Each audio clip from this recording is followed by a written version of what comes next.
All right, so buckle up, everybody, because today we are diving into a question that has plagued Harry Potter fans for ages. Sounds intriguing. It really is, and I think you'll agree. What really happened to Voldemort after he, well, didn't kill baby Harry? Ah, that Halloween night at Godric's Hollow. You got it. And to get to the bottom of this, we've got three pretty interesting sources to work with. Lay 'em on me. First up, just your basic rundown of what happened that night, setting the scene. The Cliff Notes version. Exactly. Then, to spice things up, we've got this deep dive article from, well, let's just say a dedicated Harry Potter fan site. Hardcore fans, always the best source. Well, absolutely. And then, get this, we're going to the wild world of Reddit. Oh boy, here we go. Yeah, specifically a thread from Ask Science Fiction. So we're talking real-world logic applied to the wizarding world. That's the idea. Should be interesting to see what they came up with. Absolutely. I'm ready to dive in. Everyone knows the basics. Voldemort goes after Harry. James and Lily try to protect him. Things go very wrong. Yeah, but it's the whole Voldemort defeat thing that always gets me. Yeah. Like, how exactly did that go down? Right. Our first source just kind of lays out the events, but it's that fan site article that really digs into the aftermath. And what they have to say? Well, they describe Voldemort being reduced to, get this, a weak spirit. So not dead. Not dead, but not exactly alive either. Like a ghost. Yeah. But even less, I don't know, substantial. Right. It's more like this shattered piece of a soul barely hanging on. And that's where that Reddit thread goes completely bonkers, in a good way. Okay, I'm intrigued. Tell me more. Well, they bring up Voldemort's Horcruxes and how those played into everything. The Horcruxes, those things he used to, split his soul into pieces? Exactly. Hid them in different objects to basically cheat death. Right. But how does that tie into him being this weak spirit? Well, the Reddit folks, they theorize that when the killing curse rebounded on Voldemort, it totally obliterated his body. Annihilation. Poof. Pretty much, yeah. But because he had these soul fragments tucked away in those Horcruxes, he couldn't fully die. So like a backup system? Kind of, yeah. Like these little anchors keeping him tethered to existence, even though his physical form was gone. Whoa, that's pretty wild.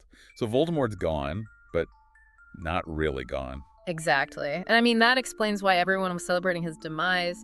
Meanwhile, he's out there somewhere just waiting for his chance to come back. Plotting his revenge, no doubt. Oh, for sure. But this is where it gets really interesting. Oh, tell. Some of those Reddit users, they think Harry's scar isn't just from the curse itself, but it's actually a fragment of Voldemort's soul that got stuck to him during the whole ordeal. Hold on, are you serious? Like Yeah. Harry's been carrying a piece of Voldemort with him this whole time? That's what they're saying. And, it would explain a lot about their connection and why they're drawn to each other. Yeah, a messed up connection, to say the least. Talk about baggage. No kidding. But it really makes you think, did anyone, even Dumbledore, fully grasp what happened that night? And if they didn't, what does that say about how they understood the threat Voldemort posed? This is where things start to get really interesting. Okay, so Voldemort's kind of stuck in this weird limbo state. But what's he doing during all this time? Just chilling as a weak spirit. Well, according to that fansite article, it wasn't exactly a 5-star vacation. He was hiding out in the Albanian forests. Oh, wow. From all-powerful Dark Lord to, hiding in the woods? Pretty much, a shadow of his former self clinging to existence. But he wasn't just sitting around, right? I mean, Voldemort, he had to be cooking up some kind of scheme. Oh, yeah. And this is where those Reddit theories come in again. Remember, they love finding the logic in all of this. Right. So what'd they come up with? Well, they think Voldemort was desperately trying to rebuild himself, get back to a physical form somehow. Makes sense. That dude was obsessed with immortality and power. Giving up wasn't exactly his style. Definitely not. And they think he might have been searching for powerful artifacts, dark magic rituals, anything to get him back on top. So he's got these Horcruxes keeping him alive, but also kind of trapping him at the same time. Yeah, it's like a catch-22. He can't die, but he can't really live either. Talk about frustrating. Yeah, no kidding. Stuck in this weird in-between, unable to actually do anything about it. What's driven him crazy? Absolutely. But even though he's just a shadow of his former self, he still cast a long shadow over the wizarding world. That's true. I mean, that fan site article talked about how everyone was celebrating when he disappeared. It was like a huge weight lifted off their shoulders. Right. A huge sigh of relief. But under the surface, things were still, I don't know, tense. Definitely. Still that underlying fear, like things weren't truly over.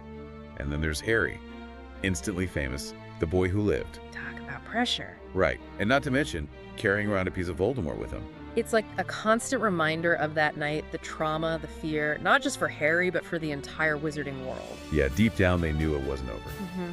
Which brings us to, well, Lily's sacrifice. Ah, yes. Powerful magic, ancient magic. But did anyone really understand what happened? That's what I keep coming back to. I mean, even Dumbledore, he knew a lot, but did he know everything? It makes you think, what exactly did Lily unleash that night? Something no one, not even Voldemort, could have predicted. And did it have unintended consequences? Things that rippled out and shaped events in ways no one saw coming. It's pretty mind-blowing, right? This whole thing, everyone thinks they understand it. Voldemort attacks, Harry survives, good over evil, the end. But it's so much more complicated than that. Exactly. And that's what makes this whole deep dive so interesting. What started as a simple question about what happened to Voldemort has become this whole exploration of hidden meanings and unanswered questions. Yeah, and all these fan theories that just make you rethink everything you thought you knew. It's amazing, isn't it? The power of a good story to keep us thinking and asking questions even years later. Absolutely. And it shows how well crafted the Harry Potter world is. There's always something new to discover, some new layer to peel back. And that's what we're all about here, right? Uncovering those hidden depths and encouraging everyone to keep exploring. Exactly. So are you ready to delve even deeper into this? You know, it's crazy how that one night, Godric's Hollow, just keeps coming back. It really is the heart of the whole story. Like, everything starts there. Yeah, I mean, we just skimmed the surface, right? We didn't even talk about how Voldemort came back, all the theories about that. So much to unpack. I know, right? But the thing that I keep thinking about, it's how no one, not even the most powerful wizards, really understood the magic that happened that night. You're right, it makes you wonder, in a world with magic, are there still things we can't understand? Totally. Yeah. Like, there are these forces beyond our control shaping things in ways we don't even realize. That's a good point, and I think that's what makes it so interesting, right? That there are still these mysteries to uncover. Absolutely. Yeah. I mean, it makes you wonder, what else are we missing? What other secrets are hiding in the story? That's what's so great about Harry Potter, keeps you thinking, you know? Even after all this time. Oh, totally. And that's what we're trying to do here, get people thinking, looking at things in new ways. Encourage them to keep exploring, keep asking questions. Exactly. So after all of this, what's sticking with you? What are you still thinking about? I think for me, it's Lily's sacrifice and how that one act changed everything. Yeah, it's like this reminder that even the smallest things can have huge consequences. Right, and those consequences, sometimes they're good, sometimes bad. Like that butterfly effect, you know? Yeah. One thing leads to another and another. And that's what we see in Harry Potter all the time, how decisions, even little ones, have a ripple effect. Yeah, just like Dumbledore said, we must choose between what is easy and what is right. And those choices, well, they make all the difference. Powerful stuff. So next time you're reading Harry Potter, pay attention to those little moments. Yeah, look for those hidden meanings, the things that make you think. You might discover something new, something that changes your whole perspective. And who knows, maybe you'll come up with your own theory about what really happened that night at Godric's Hollow. Until next time, keep on exploring.